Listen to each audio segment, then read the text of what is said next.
Täällä on sarismies Kesola Modo. Täytin tossa hiljattain 40.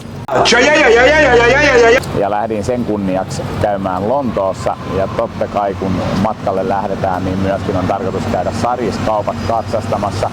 Eli tällä reissulla on kyse totta kai Sariksista ja myöskin NFL:stä. Jaguars ja Bears-peliä ollaan menossa katsomaan. Ja tosiaan tässä olisi tarkoitus käydä läpi Lontoon keskustan 4 kovaa sarjakuvakauppaa ja antaa niistä pienet arviot ja vinkit. Ja myöskin yleisesti voitaisiin puhua osittain myöskin ihan nörttikaupoista, eli vaikka sarjakuvat ei ole se sun juttu, vaan enemmän muu nörttikulttuuri, niin näistä kaupoista monista saattaa löytyä kyllä ihan kiinnostavaa kamaa. Ja itsellä totta kai tarkoitus olisi löytää vähän vanhaa Spider-Mania ja Marvelin G.I. Joeta, että katsotaan mitenkä käy.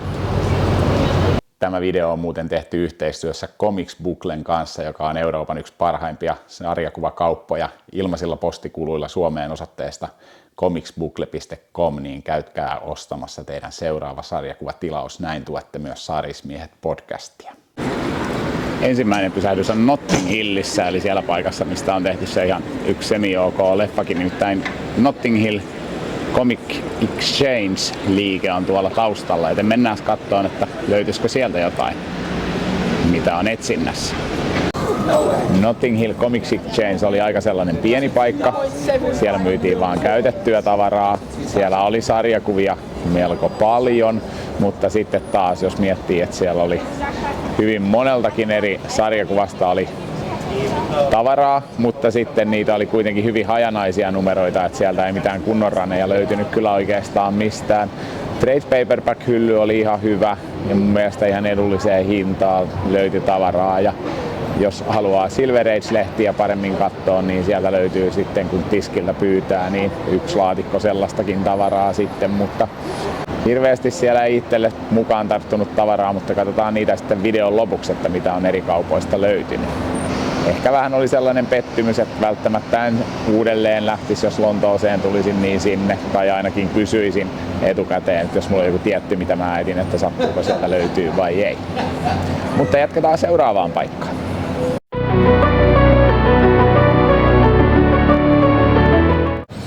Nyt ollaan saavuttu Camden Towniin seuraavaan kohteeseen Megacity Comicsiin.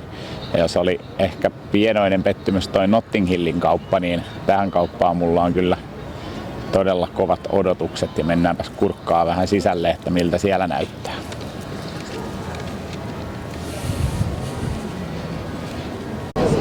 Megacity Comics olikin sitten valikoimaltaan huomattavasti laajempi, että siellä oli todella paljon käytettyjä sarjakuvia, jotka oli hyvin järjestetty hyllyihin. Lisäksi ylähyllyltä löytyy sitten vähän vanhempaa herkkua todella paljon.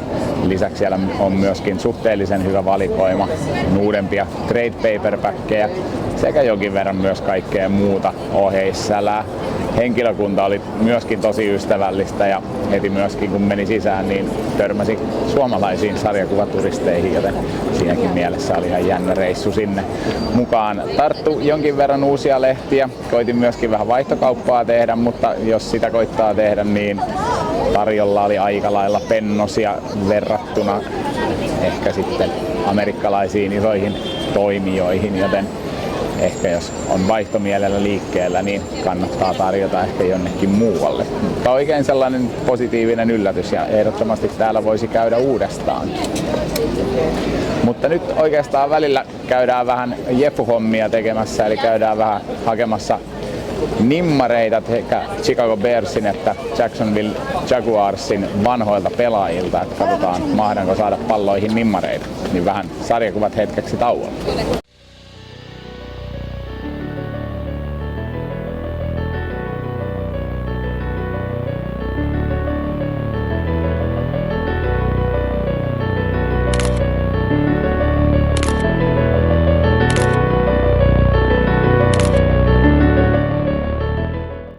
Palataanpa taas sarjakuviin. Sitten taitaa olla sen suurimman ja kauneimman aika, nimittäin Forbidden Planetin.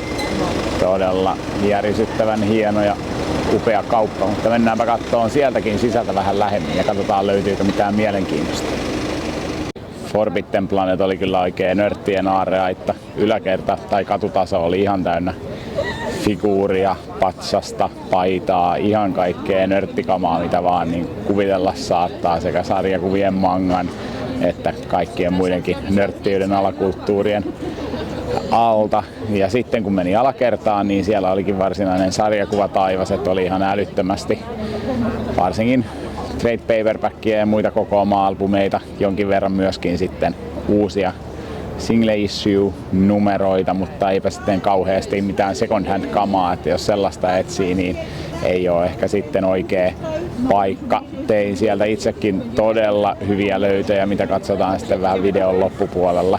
Ja se oli ainoa näistä kaupoista, missä kävin sitten vielä myöskin toisena päivänä uudestaan. Eli ehdottomasti suosittelen käymään täällä, vaikka itsekin oli vähän skeptinen sen suhteen, että ehkä välttämättä tämä ei ole se kauppa, missä itse tulisi kaikkein parhaita löytöjä tekemään, mutta olinpa väärässä. Viimeisenä matkan sarjakuvalistalla on Sohossa sijaitseva ja takanaani oleva Gosh Comics, jonka on kuullut olevan erittäin hyvä kauppa muun muassa Supernörttien Mikko Varjamolta, joten käydäänpä kurkistamassa sekin.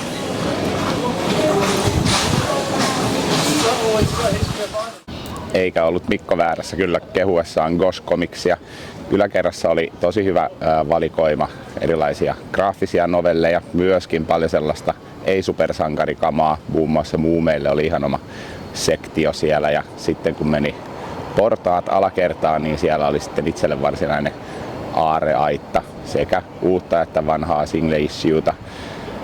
Hyvin lajiteltuna ja todella ystävällinen henkilökunta auttoi kyllä sitten etsimään juuri sellaisia puutoksia, mitä itsellä oli, ja hyviä löytöjä tuli tehtyä. Ja sielläkin, kuten muissakin kaupoissa on tavannut olla, niin ylähyllyllä oli sitten tällainen oikein kunnon aarreaitta, että siellä oli sitten vähän harvinaisempaa ja lehteä ja muuta. Eli ehdottomasti kyllä todella tutustumisen arvoinen kauppa on Gosh Comics. Sitten alkaisi olla aika, että käydään katsoa vähän miten jenkkifutismatsissa kävi, ja palataan sitten Suomeen ja studioon vähän katsomaan, että minkälaisia ostoksia tein.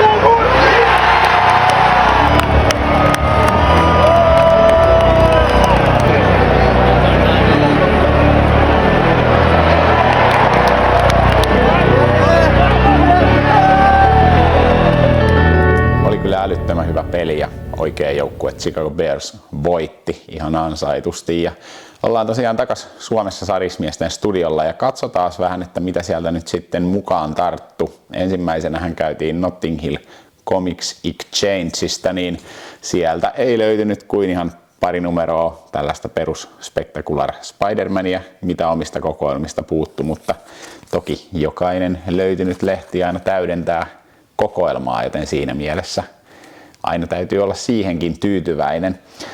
Seuraava pysäkki oli Mega City Comics. Sieltä löytyi sitten huomattavasti paljon enemmänkin tavaraa jo. Löytyi paljon erilaista Spider-Mania, mikä on aina iloinen asia. Ihan sellaiseen kohtuuhintaan myöskin. Seuraava pysäkkihän oli Forbidden Planet ja sieltä tuli tehty oikein loistavia löytöjä. Ensimmäisenä nyt ihan perusalpparina G.I. Joe, The Real American Hero, ykkösalppari nyt tätä uutta Imagen-sarjaa, joka jatkuu kyllä numerosta 301, eli jatkaa siitä, mihin Marvelilla ja IDVllä ollaan jääty. Tähän tuli tartuttua ja sen lisäksi tuli tehtyä kyllä muutama todella hyvä löytö. Täällä ensimmäisenä Mark Millarin ja Laney Liun Super Crooks maksoi alle punnan. Tämä alppari en ole vielä ehtinyt lukea, mutta totta kai tuli tällaiseen tarjoukseen tartuttua.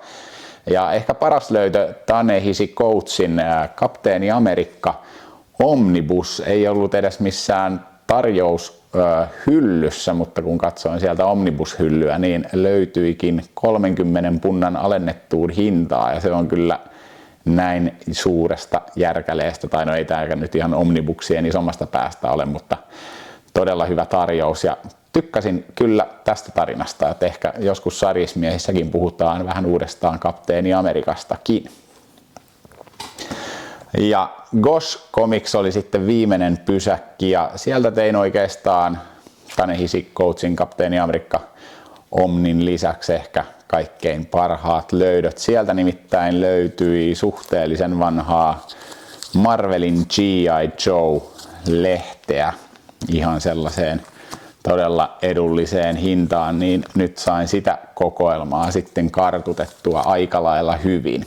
Joten ehkä se oli sellainen kohokohta tolla reissulla. Muuten sarjakuvamatkailusta, niin mitä nyt sanoisin,